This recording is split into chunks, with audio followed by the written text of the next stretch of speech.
Vambora! Vambora, quarta-feira, dia 24 de dezembro, né? Clima de Natal. Ô, Natalina! Já estamos no clima de Natal, né? Eu procurei um daqueles gorrinhos, né, do Santa Claus pra usar, mas eu não achei. Eu achei que eu tinha aqui em casa. Na verdade, eu tinha, só que aparentemente eu fui furtado, roubaram o meu gorrinho, né? Então, infelizmente, eu não terei, né, o adereço, né, natalino, mas, né, estamos em clima de Natal, né? Já distribuí alguns dos presentes que eu comprei para minha adorada família. Hoje vou distribuir o resto. Inclusive, quer comprar um presentão? Vai na Centauro que tem promoção, cupomzinho Switch 10, vale a pena, dica do titio. E estamos aqui para falar de NBA, né? Clima de Natal, mas também clima de NBA. Amanhã teremos a rodada de Natal e ontem tivemos uma grande rodada. Vou falar sobre cada um dos jogos no episódio de hoje, dar uma passadinha pela rodada de ontem. Hoje não teremos rodada, né? Os jogadores terão a quarta-feira livre para jantar com suas famílias, né? Para fazer aquela bela ceia, para cair de boca no peru. Cair de boca no peru. Vai cair de boca no peru hoje, seu sem vergonha? Eu vou, hein? Tô com um piruzão ali descongelando. Daqui a pouquinho, moleque, botar no forno e cair de boca. Não tem jeito. Galera dos comentários agora vai à loucura, né? Mas enfim, cara, vamos aqui falar sobre a rodada de ontem. Já de forma adiantada, quero desejar a todos um Feliz Natal, né? Tomara que você tenha aí uma excelente noite, uma excelente ceia. Né, tomara que você passe o Natal, que você tenha a possibilidade, né, de passar o Natal com a sua família, com seus amigos, né, aquela confraternização maravilhosa, né, sempre bom, é sempre legal esses momentos em família. Eu, né, valorizo muito esses momentos, né, sempre que possível eu gosto de estar com a minha família. Então desejo a você que tenha, né, esse Natal aí familiar, que é sempre maneiro. E vambora trabalhar, né? Antes só peço para que você deixe seu like, se inscreva no canal, compartilhe o conteúdo. Como eu já adiantei, né? Vai na Centauro, dá uma olhadinha nas promoções e usa o cupom SWISH10 para garantir 10% de desconto no produto que você adquirir, né? Talvez um presente para alguém, né? Usa o cupom SWISH10. E vambora, né? Roda a vinhetinha. E aí, na volta, já começamos aqui a falar sobre a rodada de ontem da NBA. Muito bem. Vamos aqui começar, né? Repararam que eu tô, né, aqui em homenagem ao campeão moral dessa última temporada da Fórmula 1? Tô aqui, ó, em homenagem ao homem. Max Verstappen. Pô, ele é pica, não tem jeito, sou fã. Não tem. Eu fui picado pelo bichinho da Fórmula 1, cara. Eu era hater da Fórmula 1, né? Eu era um daqueles caras que achavam porre ficar vendo corrida. Pô, vou ficar vendo 2 horas dos carrinhos ficar vum. Eu era esse cara. Só que aí, nesse último ano, peguei pra assistir, peguei pra aprender. E, mano, apaixonante. Ano que vem estarei em Interlagos. Eu estou aqui firmando um compromisso de que eu estarei lá em Interlagos para acompanhar o GP. Quero muito, especialmente para ver o homem, né? Eu virei Verstappenzete.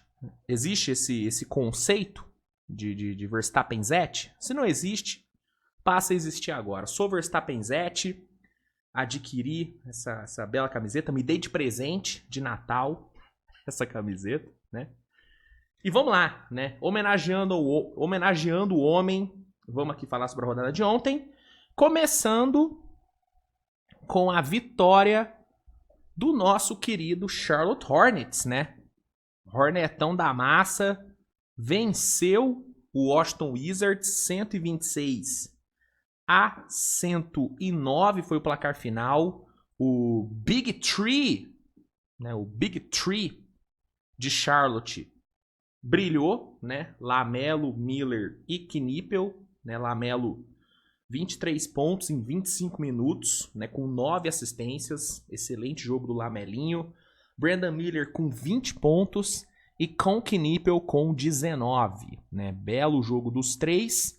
Os três combinaram para 62 pontos e lideraram Charlotte para mais uma vitória. Aí a gente teve o Brooklyn Nets contrariando o tanque e vencendo mais uma, né? Fora de casa contra a Filadélfia. O Brooklyn Nets venceu por 114-106. Michael Porter Jr., o maior inimigo do tanque, foi de novo o grande destaque de Brooklyn. 28 pontos para ele. Jogou muito Michael Porter Jr. O Egor Deming, né, o novato de Brooklyn, que vem fazendo uma boa temporada, hein? A gente vem falando bastante sobre o desempenho do Cooper Flagg, do Con Knipel, do Derek Queen, do Dylan Harper, né? Esses que são os principais novatos do ano, o VJ de Kombi também. Inclusive, que classe, hein? Eu até comentei ontem no Twitter, a classe desse ano, a classe de calouros desse ano, ela já tá na briga para ser uma das melhores classes de calouro dos últimos, sei lá, mano, 10 anos. É surreal a quantidade de calouro que tá jogando muito nessa temporada.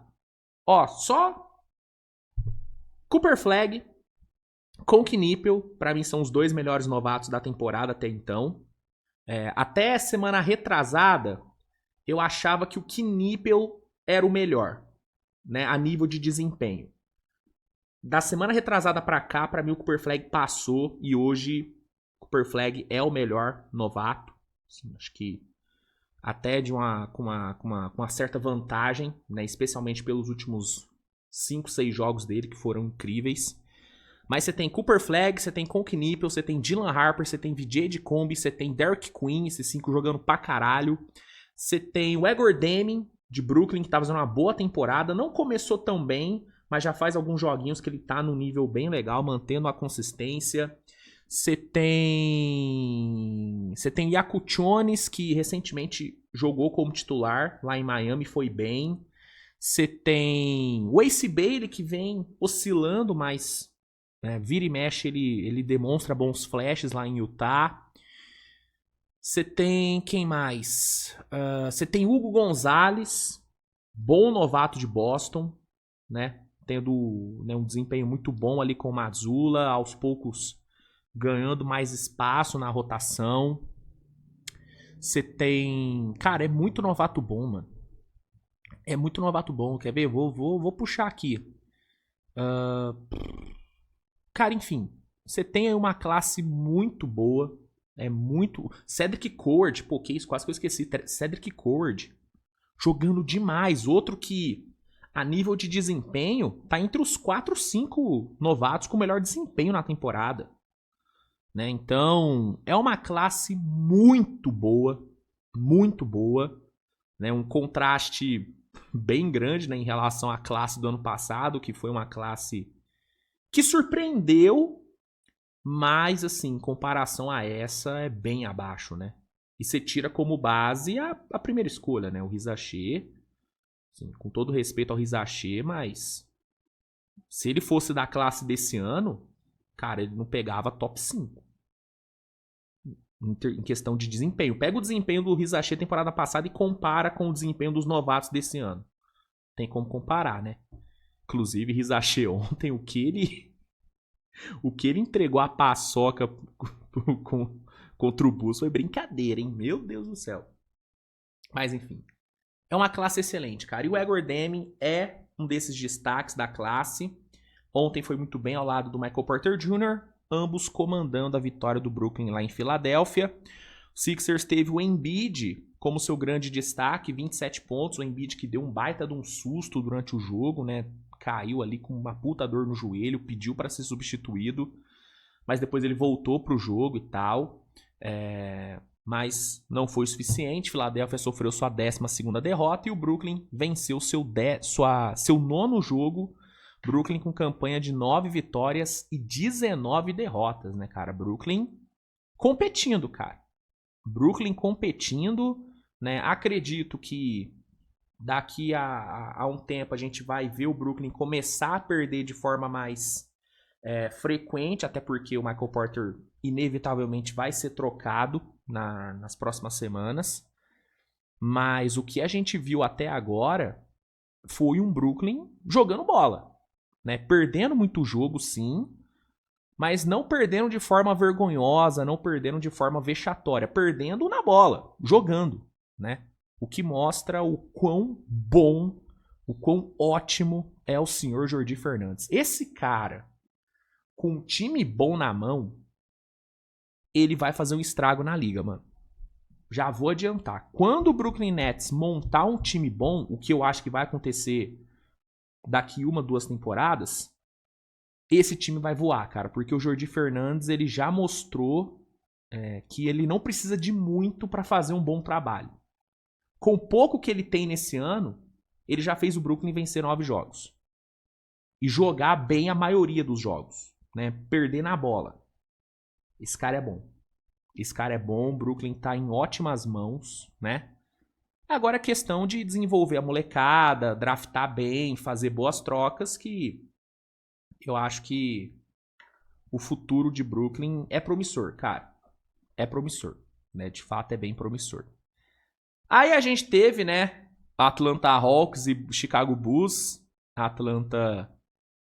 Cara, que entregada, né? Todo respeito ao Chicago Bulls, que mereceu pra caralho a vitória por, né, ter sido extremamente resiliente ali e ter virado no quarto período. Mas foi uma entregada bizarra de Atlanta, mano. Pô, a Atlanta chegou a liderar por 18, né? A Atlanta teve um Jalen Johnson e um Trae Young jogando pra caralho durante a maior parte do jogo. O problema foi que chegou o quarto período, a pressão baixou nos caras, o Jalen Johnson começou a cometer um monte de cagada na defesa, Trae Young errando tudo no clutch, Riz achei uma coisa bizarra. E aí, filhão, a entregada veio. A entregada veio, tomaram 34-18 no quarto período. E o que era uma vantagem de 18 pontos, terminou numa derrota por 3. Chicago consegue vencer. Vence por 126-123. Chicago chega à sua 5ª vitória nos últimos 6 jogos, né? O Josh Giddey chegou ontem ao seu 7º triple-double na temporada, 19 pontos, 11 rebotes e 15 assistências. O Josh Giddey que já tem, né, a 2ª maior marca de triple-doubles na história do Chicago Bulls em uma só temporada, né? Ele tá atrás apenas do Michael Jordan, que teve 15 na temporada 88-89. E um detalhe, com o triple-double de ontem, o Josh Giddey fica a um triple-double de igualar o Scottie Pippen como o 2º jogador com mais triple-doubles na história do Chicago Bulls, cara. Josh Giddey tá tendo um início assim de trajetória em Chicago muito bom. Ele é o franchise player do time. E, cara, que vitória de Chicago. Chicago retomando um bom momento, né? Conseguindo acumular algumas boas vitórias. Já tem 14-15 de campanha. Tá muito perto de retomar a campanha positiva. E Atlanta com mais uma derrota desde a volta do Trae Young. Não tô aqui botando culpa no Trae Young, tá? Apesar de que ontem o clutch dele foi bem ruim. Mas voltou e o time não para de perder. Será que os problemas defensivos do Trae Young estão prejudicando a Atlanta? Será que a falta de eficiência dele está prejudicando o time? Não sei. Mas é mais uma derrota. A Atlanta com campanha negativa. 15-16 de campanha. Só pegando aqui os números exatos, ó. Trae Young ontem chutando 1 de 7 para 3 pontos, né? Você teve ontem o senhor Rizaché. Cara, Rizaché ontem com 10 pontos apenas, né? Foi muito mal no final do jogo. Jalen Johnson, apesar dos números brutos bons, também tijolou tudo para 3. Terminou o jogo com 5 turnovers. Pegando aqui o número dos caras no clutch, né, no quarto período, vou trazer. Pera aí. Ó. Cadê? Ontem foi dia 23, né? Ó. Ó, aqui, ó. No quarto período. Você teve Rizaché matando uma bola. Você teve Jalen Johnson 0 de 3 para 3. Você teve Trae Young 1 de 3 no field goal com 0 de 2. Né? Jalen Johnson, inclusive, com 2 turnovers no quarto período. Cara, foram péssimos, mano. Em compensação, você teve um Bulls que foi muito bem com Kobe White, com Josh Giddey, indo muito bem ali no quarto período. Trey Jones teve bons minutos no quarto período também. E aí, a virada veio. Mais uma derrota de Atlanta, mais uma vitória do Chicago Bulls. Bullsão aí fechando o ano bem, hein? Fechando o ano bem. Quem voltou, quem venceu ontem, né? E encerrou a sequência de vitórias do adversário foi o Cleveland contra o Pelicans, né? O Pelicans vinha de 5 vitórias seguidas, jogando muito bem. Cleveland foi lá, em casa, né? E encerrou a sequência do Pelicans. Vitória por 141 a 118. O coletivo de Cleveland foi muito bem ontem. A gente teve ontem Donovan Mitchell com 27 pontos, Sam Merrill com 22. Ontem todos os jogadores do Cavs que jogaram pelo menos 20 minutos passaram dos 10 pontos, né? Então foi um desempenho coletivo muito bom que culminou na vitória de Cleveland e na primeira derrota do Pelicans, considerando, né, os últimos 6 jogos, né? Pelicans com 23 derrotas, Cavaliers com a sua 17ª vitória. Aí a gente teve o Pacers perdendo mais uma, jogando em casa. Pacers perdeu para o seu rival Milwaukee Bucks, 111 a 94. Né, o bom Ryan Rollins foi o grande destaque da vitória de Milwaukee, 23 pontos para ele.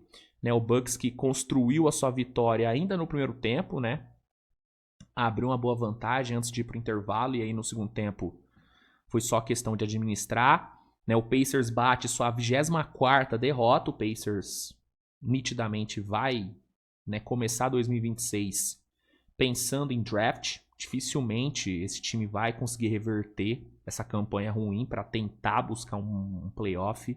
Deve focar mesmo em draft. E o Bucks, com a sua 12ª vitória, segue, né, com a esperança de playoff, ao mesmo tempo que segue, né, sem saber o que vai ser do futuro do time, porque ainda não tem nada definido em relação ao Giannis, né? Enfim. Vitória de Milwaukee, 12ª vitória dos caras. Toronto Raptors venceu mais uma, jogando fora de casa. Toronto venceu o Miami Heat, que tá numa fase horrorosa. 112 a 91 foi o placar final. Scottie Barnes foi o grande destaque da noite. 27 pontos, 8 rebotes, 4 assistências para ele. Né? Toronto chegou à sua 18ª vitória na temporada. E Miami Heat sofreu a sua 8ª derrota nos últimos 9 jogos. Né? Um time que começou a temporada muito bem, empolgando o torcedor, né, cara, com um ataque muito bom. Nos últimos 9 jogos aí, situação bem complicada para Miami. O time não vem performando bem, as coisas desandando por lá. Já são 15 derrotas, o time tá a uma derrota de ficar com campanha negativa. Complicado Miami Heat. Aí a gente teve, né, um dos grandes jogos da rodada de ontem, que foi Dallas Mavericks e Denver Nuggets. Aqui foi jogaço, né, Dallas né? Começou o jogo voando, abrindo uma baita vantagem, fechou o primeiro quarto vencendo por 41-27, as coisas fluindo super bem, Cooper Flag jogando pra caralho. Só que aí Denver, mesmo vindo de back-to-back, né, e com os desfalques ali, né, Aaron Gordon, Christian Brown seguem fora, Denver conseguiu voltar para o jogo, conseguiu diminuir no segundo quarto, ainda foi para o intervalo perdendo por 10, mas assim, voltando para o jogo. Aí no terceiro quarto, Denver deitou, né, Jokic, Murray, Tim Hardaway foram incríveis. Na volta do intervalo, Denver fechou o terceiro quarto já com o jogo empatado. Aí, em meio a isso, teve a lesão do Cam Johnson. Cam Johnson sofreu uma lesão no joelho. Inclusive, o Charena falou hoje que não tem previsão ainda de retorno para o Cam Johnson, né? Ou seja, mais um titular que vai ficar fora por muito tempo. Denver, que já está sem 2 titulares, o Brown e o Gordon, vai ficar sem mais um. Né, as lesões aí sendo cruéis para esse time do Denver, né, a gente que ficou falando, né, off-season inteira sobre como que o Denver, pô, vai ter uma profundidade de elenco foda, o melhor elenco da era Jokic e tal. Os deuses do basquete não estão deixando o Denver usar a sua profundidade, né, cara? Impressionante. Mas enfim, mesmo com todas as questões aí, Denver conseguiu voltar para o jogo. O quarto período foi extremamente disputado. Faltando ali 1 minuto e pouco, o Dallas conseguiu colocar 6 de vantagem com uma bolaça ali do Najee Marshall. Antes disso, teve uma bolaça ali do Cooper Flag jogando o fino do fino. Cooper Flag, que é um dos líderes da NBA em pontos no clutch time, né? Se não me engano, ele tá no top 5, top 4. Cooper Flag jogando muito bem. Né? Absurdo por play. Aí Dallas colocou 6, só que aí Denver com Jokic e Murray conseguiu baixar para 1, entrando nos últimos segundos e teve a chance da vitória. Né? Dallas cometeu um turnover ali no finalzinho, deu para Denver a última posse do jogo. Denver conseguiu construir uma boa jogada que parou na mão do Peyton Watson, completamente livre ali no corner esquerdo. Só que ele acabou desperdiçando o arremesso. Né? Eu vi alguns torcedores de Denver criticando o time, né, por ter feito a última jogada para o Peyton Watson. Eu entendo que é meio... É complicado, né? Você vê um time com o Jokic e Murray construindo a última jogada para o Peyton Watson. Eu entendo que é meio frustrante. Mas, cara, a jogada foi bem construída. O Peyton Watson teve um arremesso completamente sozinho, livre. Mas ele errou. Deu azar, a bola rodou no aro, saiu. E aí Dallas, que é um time que normalmente sucumbe no clutch, pelo menos nessa temporada, ontem não foi o caso. Dallas conseguiu sobreviver, venceu o jogo, chegou à sua 12ª vitória. Cooper Flag com 33 pontos, 9 rebotes e 9 assistências. Foi o grande nome do time. Cooper Flag, que nas últimas 2-3 semanas aí tá num nível inacreditável. É surreal o que esse moleque tá jogando. Né, o Jokic até elogiou ele depois do jogo, falando que parece que ele tá na liga há mó tempão. E é verdade, cara. A maturidade que o Cooper Flag vem apresentando é bizarra. Muito tranquilo, muito seguro, confiante, né? Tomando decisões importantes em momentos importantes do jogo. Cara, jogando muito. Realmente é uma temporada incrível do Cooper Flag. Eu até falei ontem, né? E a galera tá discutindo bastante nos comentários aqui do canal que a temporada de calouro do Cooper Flag, se ela não tá no mesmo nível, ela tá muito perto do nível da temporada de calouro do Luka. Se você for comparar os números e as atuações dos dois em seus respectivos anos de calouro, cara, são temporadas muito parelhas. Eu entendo que tem o contexto de que o Cooper Flag tá num time melhor do que o Luka tava no seu ano de calouro. Dallas, com todos os problemas que tem mais time do que o Dallas tinha lá em 2018, por exemplo. É mais time. Então eu entendo tudo isso, mas é inegável que esse moleque tá apresentando, e especialmente na parte defensiva. Defensivamente, não tem nem comparação em relação ao Luka. O Cooper Flag é muito mais defensor do que o Luka. E não é mais defensor que o Luka Só o Luka novato, mas o Luka hoje, Cooper Flag hoje e o Luka hoje, Cooper Flag é muito mais defensor. Então, defensivamente é um esculacho, pra mim o Cooper Flag é muito melhor. E ofensivamente, cara, mesmo o Luka tendo sido mais mágico do que o Cooper Flag nos seus anos de calouro, cara, em termos estatísticos, é muito parecido, cara.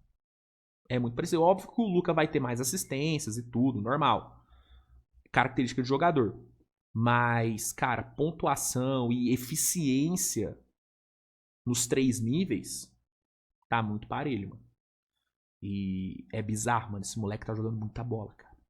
Pra você conseguir se equiparar ao ano de calouro de um Luka Doncic, é porque você tá jogando pra caralho. Vou até trazer aqui os números brutos, né? Não vou trazer os números avançados, poderia até ter separado antes, mas eu esqueci. Mas vou trazer só os números brutos pra gente comparar. Ó, estatística do Cooper Flag nesse ano. 19,2 pontos de média, com 6,4 rebotes, 3,8 assistências, 1,2 roubos de bola, com 0,8 bloqueios.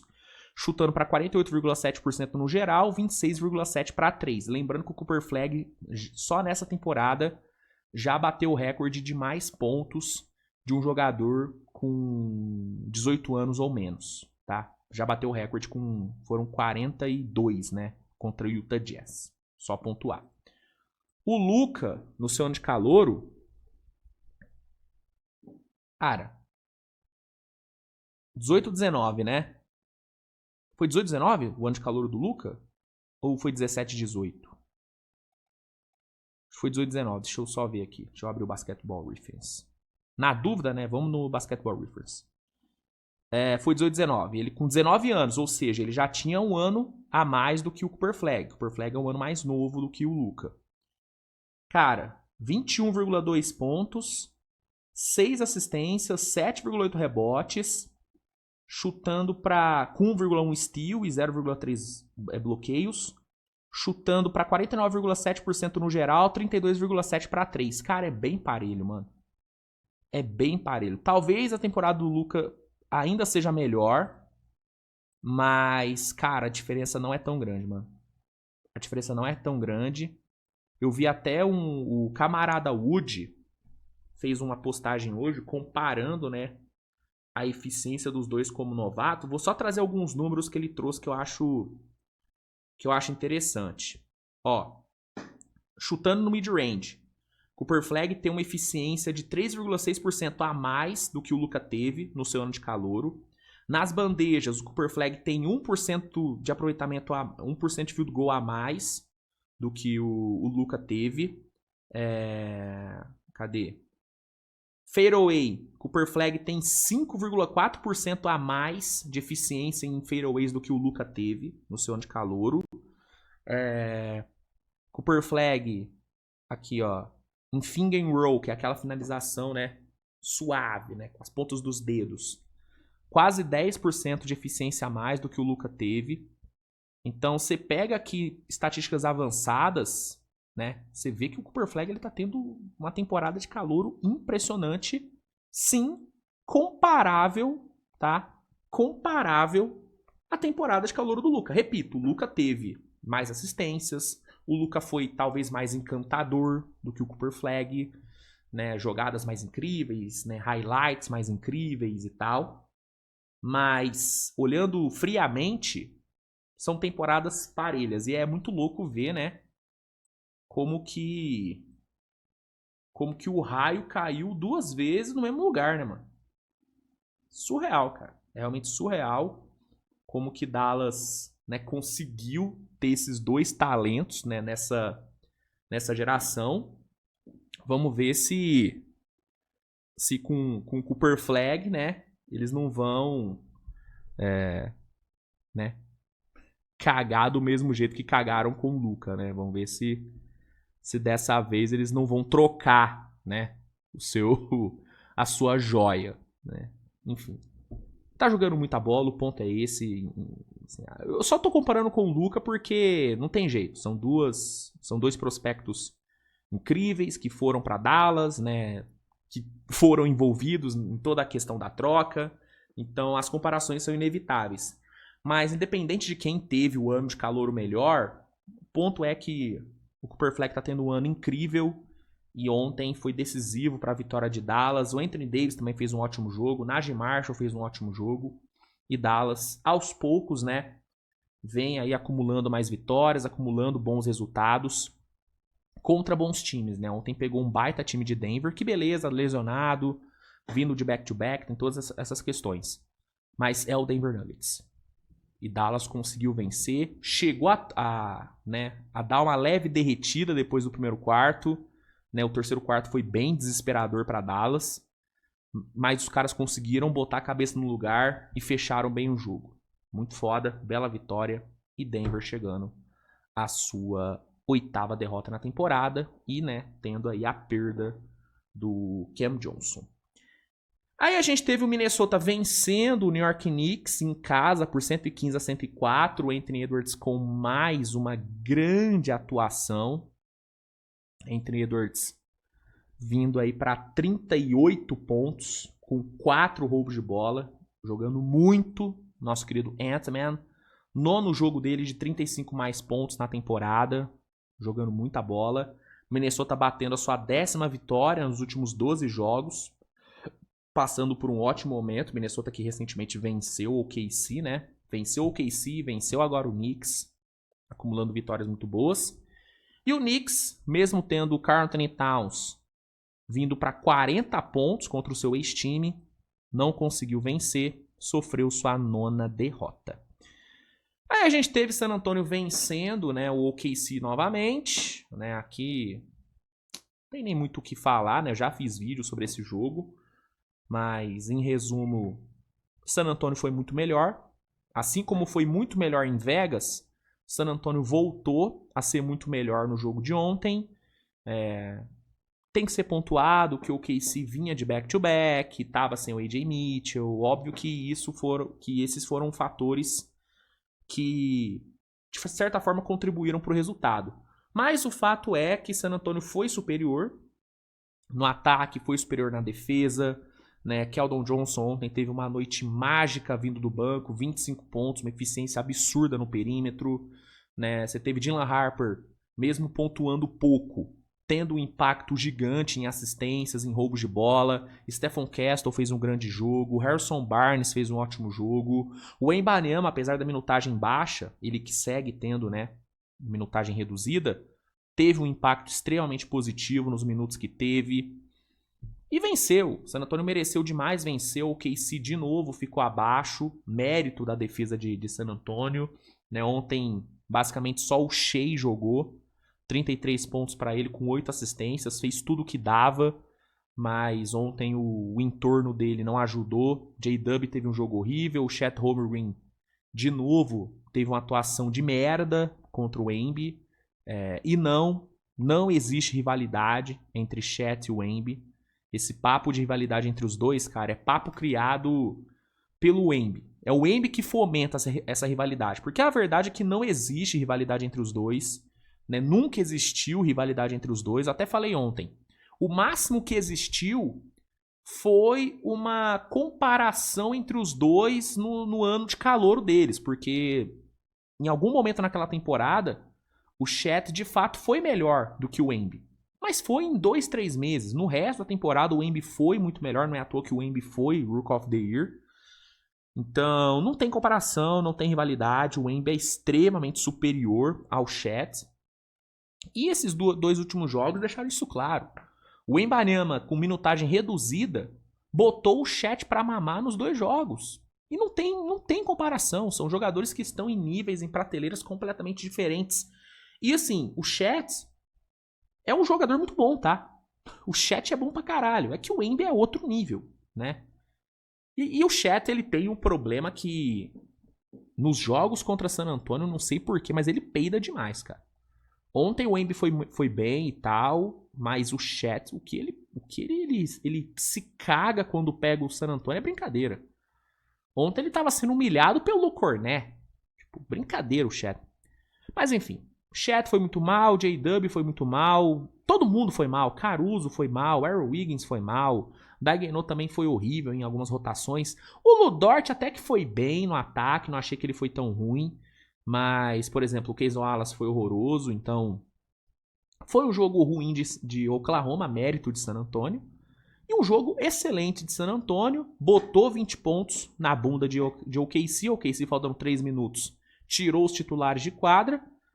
Acho que foi a primeira vez que isso aconteceu na temporada, né? De OKC tirar os titulares antes, mas não porque estava vencendo por muito, mas porque estava perdendo por muito. Acho que foi a primeira vez que isso aconteceu. E a verdade é que San Antonio tem o código de OKC, gente. A verdade é essa. Eu já aceitei que toda vez que o Thunder pegar San Antonio vai ser taca. Eu já aceitei isso. A minha torcida é para que alguém elimine San Antonio no playoff antes deles pegarem o OKC, porque se pegar o OKC é varrida. Eu já aceitei isso. Já tô tranquilo em relação a isso. É isso. Se pegar San Antonio, ataca. Acabou. Tem pra onde correr. E o foda é que amanhã os dois se enfrentam de novo, né? No Natal, horário nobre. Ai. Mas eu vou te falar, fundo do coração, que bom que é San Antonio o Nêmesis de OKC, cara. Assim, de todos os times que poderiam ser o Nêmesis de OKC, eu fico feliz por ser San Antonio, porque é um time que eu gosto pra caralho. Né? Eu já falei várias vezes aqui no canal que se eu não torcesse pra Oklahoma, eu seria torcedor de San Antonio.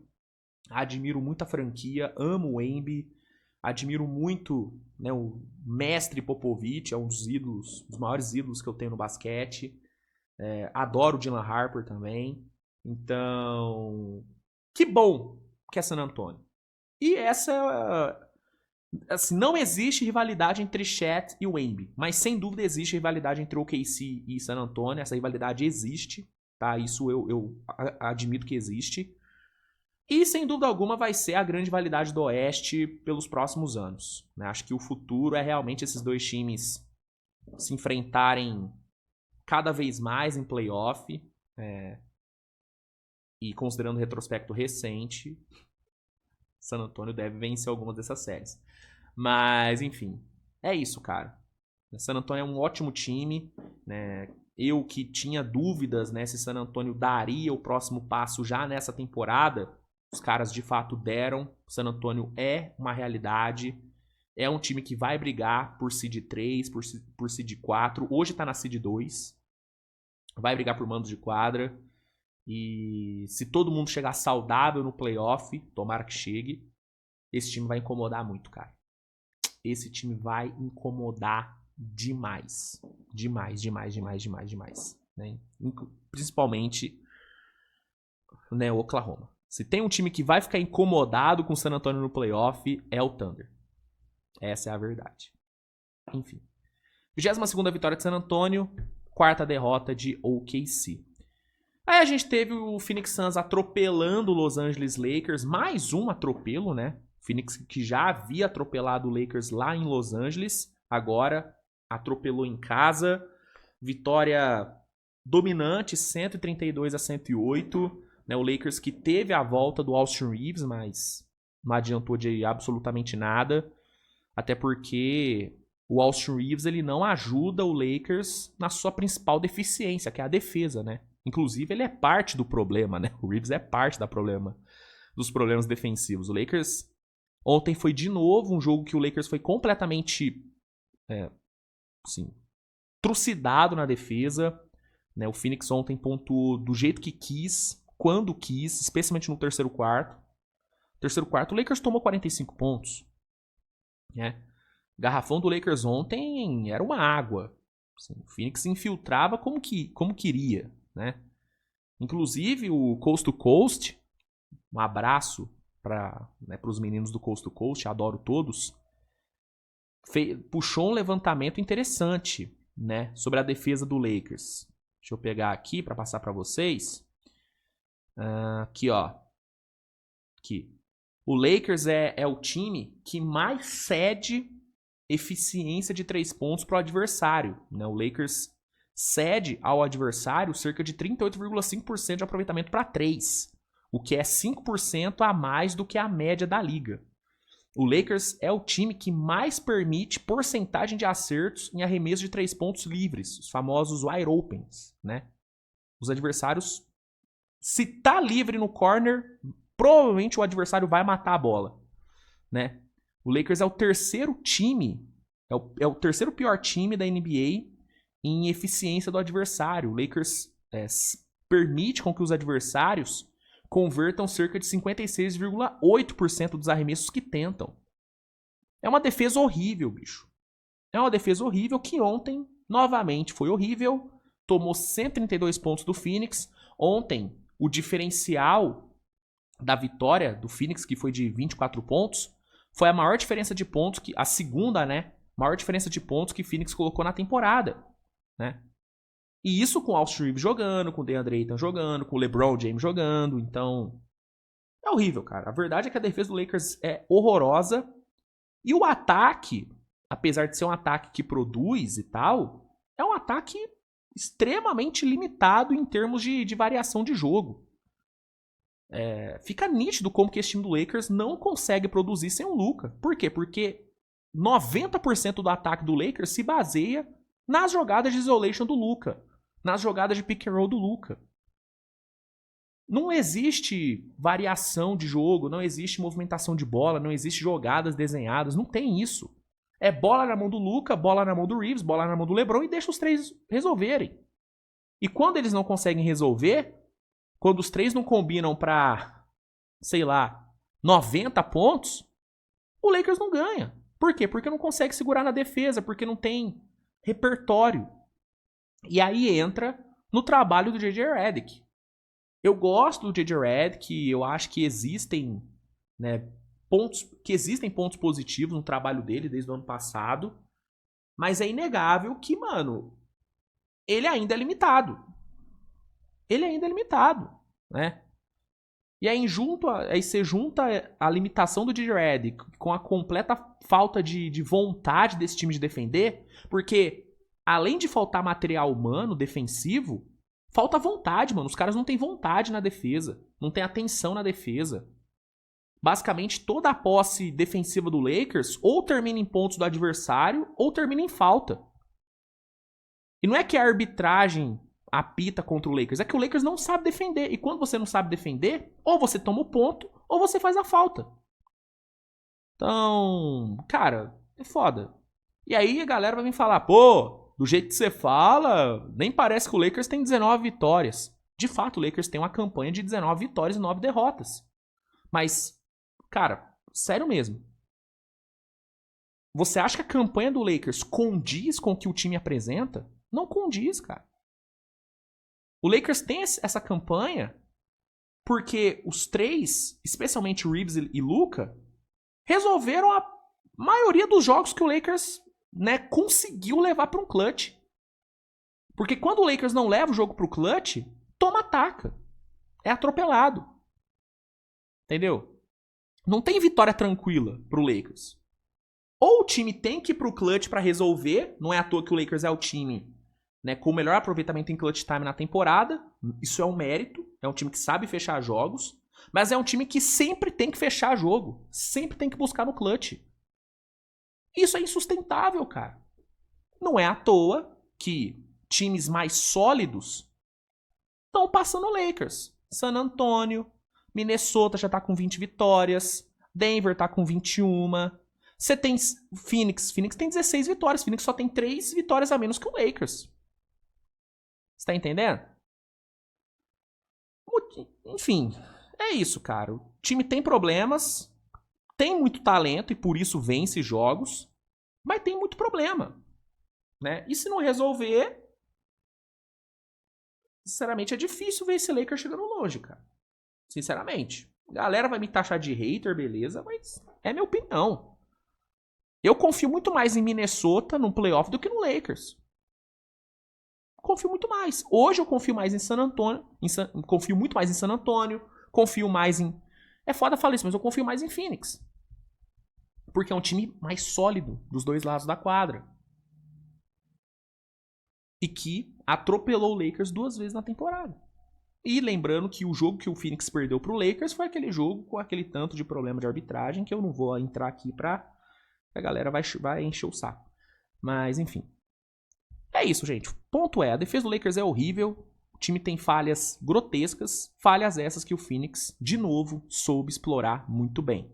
Devin Booker fez um ótimo jogo, Dillon Brooks fez um ótimo jogo, Mark Williams fez um ótimo jogo e o Phoenix bateu sua 16ª vitória.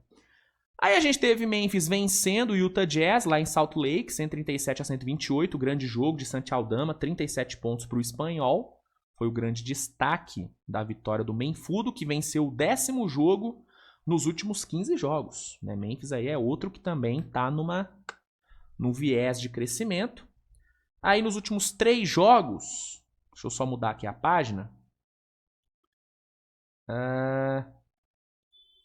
Druca que não vai aparecer aqui no site da ESPN. Ou aparece aqui? Não aparece não. Enfim, nos últimos 3 jogos a gente teve Detroit vencendo o Sacramento Kings, 136-127. Né? Cade Cunningham e Jalen Duren foram os grandes destaques de novo. 23 pontos, 14 assistências para o Cade. 23 pontos e 13 rebotes para o Duren. Os dois jogando muito bem. Tobias ontem também fez um jogo muito bom de 24 pontos. Detroit chegou na sua 24ª vitória na temporada. O time lidera a Conferência Leste, né? Segue no topo da conferência.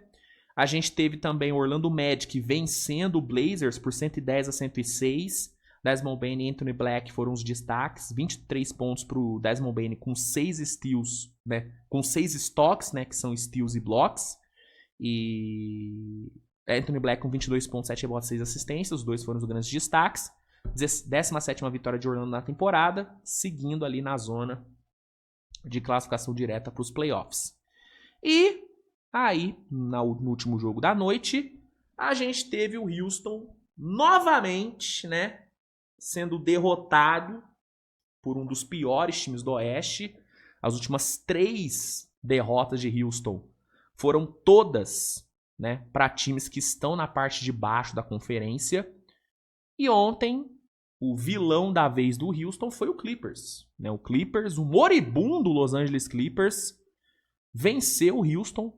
Inclusive, venceu legal. 128-108 foi o placar final. Foi um atropelo do Clippers. Kawhi e Harden brilhantes no jogo de ontem. O Kawhi, inclusive, tendo a sua maior pontuação desde dezembro de 2023. Foram 41 pontos para o Kawhi, com uma eficiência foda. Um jogo onde o Houston novamente teve uma postura de extrema preguiça, um time extremamente desatento, um time sem sangue, sem atenção, com um técnico que é um completo deserto de ideias, né?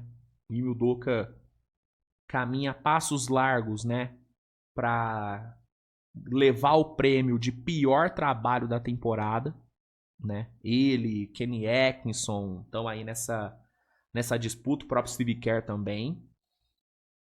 E aí, essa combinação de falta de vontade com falta de ideias de jogo do Udoka resultou em mais uma derrota de Houston. Cara, é foda, cara. Esse time de Houston... O que eu quero deixar claro é, não falta jogador. Eu sei que vai vir gente falando que, pô, falta armador, Van Vliet fazendo muita falta. De fato tá fazendo falta. Mas mesmo sem Van Vliet, esse time de Houston poderia e deveria estar jogando muito mais. Por quê? Porque tem muito material humano, cara. Olha o que esse time tem à disposição. Şengün, Duran, Tari Eason, que voltou de lesão, Rich Shepard, você tem Josh Okogie, você tem Jabari Smith, que tá fazendo uma temporada de merda, mas você tem o Jabari Smith. Você tem Finney Smith pra voltar. Você tem Steven Adams, você tem Clint Capela, você tem um ótimo time, cara. É um ótimo time. Só que, nessa mistura, tem Ime Udoka, que é um cara que dentro de quadra tá sendo péssimo, tomando péssimas decisões, especialmente em situações de clutch, onde Houston é horrível, é um dos piores times da NBA em clutch time. E fora das quadras, na questão de motivação do elenco, ele também é horrível. Sempre que Houston pega um time pior, o time entrega assim, as suas piores atuações. Os piores jogos que Houston fez nessa temporada foram contra times ruins. contra times piores. E por quê? Falta mobilização. Parece que a mobilização do time de Houston quando pega um Clippers da vida é infinitamente menor do que quando pega um Denver da vida. Olha a diferença de intensidade do jogo de ontem de Houston com o jogo contra Denver, lá no Colorado, que Houston ganhou. Completamente diferente. E aí eu entendo, Luiz, mas pô, é natural os caras terem essa queda de intensidade. É normal você ter uma pequena queda de intensidade. A Houston tem uma queda brutal. Houston, quando joga contra um Clippers, quando joga contra um Pelicans, cara, tem a intensidade de um time de várzea, de um time de pelada. Não dá, mano. Não dá. Não dá, entendeu? Então, dentre todos os problemas que Houston tem nessa temporada, sem dúvida alguma, a falta de mobilização em jogos contra times piores e a completa falta de ideia de jogo do Udoka, especialmente em clutch, são os maiores problemas desse time. São os maiores limitadores desse time que, repito, deveria estar jogando muito mais do que joga. Enfim, mais uma derrota na conta, o Clippers respira na temporada, vitóriasaça, né? Kawhi lembrando, né, os velhos tempos. E é isso, minha gente. É isso. Sobre a rodada de ontem é isso, né? Agradeço muito a audiência de vocês nessa quarta-feira. Reforço, né, o meu Feliz Natal a todos. Espero que vocês tenham uma ótima noite. E valeu, né? Amanhã a gente se vê com a cobertura da rodada de Natal, né? Teremos pós-jogo de todos os jogos amanhã, né? A rodada começa às 2 da tarde, então a partir das 4, das 5 já vão começar a sair as análises. Na parte da manhã não deve sair conteúdo no canal, devo tirar amanhã para dar uma descansada. Almoçar, né, com a família e tal, é maneiro. Comer as sobras do peru, né? E aí a partir das 6, das 4, das 5 da tarde, os vídeos começam a sair, né, sobre a rodada de ontem. Mas no Twitter e tal, eu vou estar comentando sobre cada um dos jogos, então a partir das 2 da tarde a cobertura já começa e a partir das 4 os vídeos começam a sair. Aí a gente só para, né, depois das 2 da manhã, porque o último jogo começa às 10, né? E esse jogo tá com cara de prorrogação, porque é um Houston com todos os problemas que tem, pegando um Lakers sem defesa. Então isso aqui tem cara de ser uma trocação e isso aqui tá com cara de prorrogação, viu? Carinha de prorrogação. Inclusive Spurs e Thunder também tem cara de prorrogação. Esse jogo vai ser às 6h30. Esse que é de longe o melhor jogo que a gente vai ter amanhã. Enfim, até amanhã, galera. Obrigado a todos pela audiência. Não se esqueçam de usar o cupom SWISH10 lá na Centauro para garantir, né, o seu presentão aí pro Natal. Um abraço, beijo e tchau.